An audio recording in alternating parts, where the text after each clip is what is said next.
Hi, I'm Tim. Welcome to our channel and thanks for logging on. If you love these videos, do me a favor and subscribe to our YouTube channel right here at Watchbox Reviews. I would really appreciate it, and I promise to update daily. If you love this watch, you could see it and you could purchase it on our website, thewatchbox.com.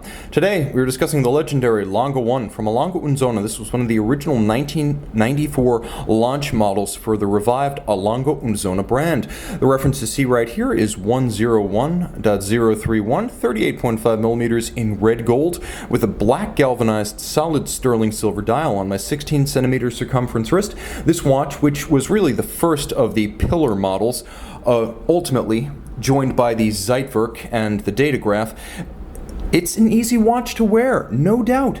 Only 10.1 millimeters thick, it slides underneath any cuff, and from lug to lug, 46.8 millimeters across the wrist with a 20 millimeter spacing between the lugs. You can wear this watch with confidence on a wrist as small as 13.5 centimeters circumference.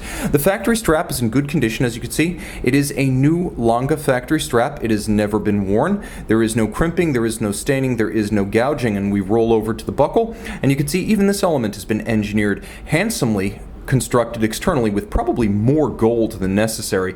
It features facets outboard, all of high polish, and you can see that there is an elevated bridge above the prong.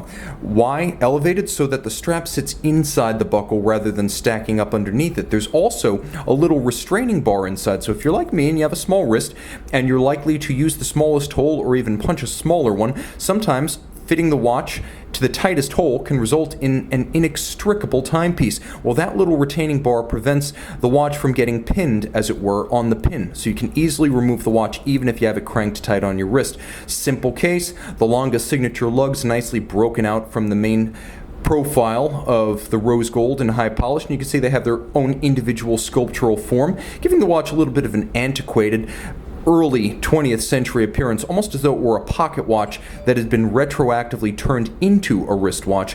You have the Lange crown, and you can see it is branded, and then a dome profile bezel with a black galvanized sterling silver dial. Now the dial, of course, is sterling silver. It is then blackened afterward. You can see there are different finishes for the dial base, as well as the hour and minutes and the seconds. They have a sort of light concentric guilloche grain. You'll appreciate that there are rose gold hands, indices, numerals, and frame for the double-digit date. Now the watch does feature a pusher adjuster for the date, and it is a wonderful thing to operate. It has the crisp feel of a column wheel chronograph, 3-day Powell reserve with an up-down power reserve indicator. The watch also features hacking or stop seconds, manual wind, twin mainspring barrels, 72-hour power reserve, and you turn the watch over and you can see that it's been adjusted like a chronometer in 5 positions, and it pivots on an impressive 53 joules for a manual wind watch. The bridges and the plates are a nickel copper zinc alloy known as German silver, and that is evocative of the pocket watch era. That's why it's not silver like rhodium plated Swiss brass.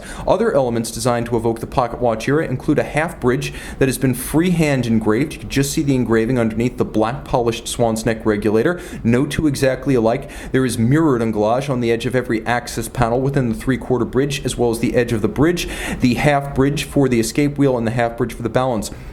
Black polished on the case clamp screws, as well as on the cover for the escape wheel. You can see glasuta stripes across the 3/4 bridge because we're not in Switzerland, they are not Côte de Genève. You can also see that the 3/4 bridge itself is evocative of pocket watches, the era when you had one giant bridge over the train and the barrels. Now you also have another element evocative of the pocket watch era. The jewels themselves are fixed in golden chaton and then placed into the bridges and held down by fired blue screws. This is evocative of the era when machining wasn't quite as tight and the tolerances achieved today weren't possible. Therefore, the chaton will be created as a precision component, the jewel pressed into that, and then the chaton fixed into the bridge, which would be more roughly cut by blued screws. No issues with machining tolerances today. It's just a lovely and nostalgic appearance. The twin mainspring barrels giving the watch an above average power reserve, beating away at 21,600 vibrations per hour and 30 meters water resistant. Nevertheless, the real advantage of the twin mainspring barrels to prevent the drop of amplitude after 24 or 48 hours that's common on long power reserve watches with a single mainspring barrel. You can see and you can purchase this A Lange Sohne Lange One on the Watchbox.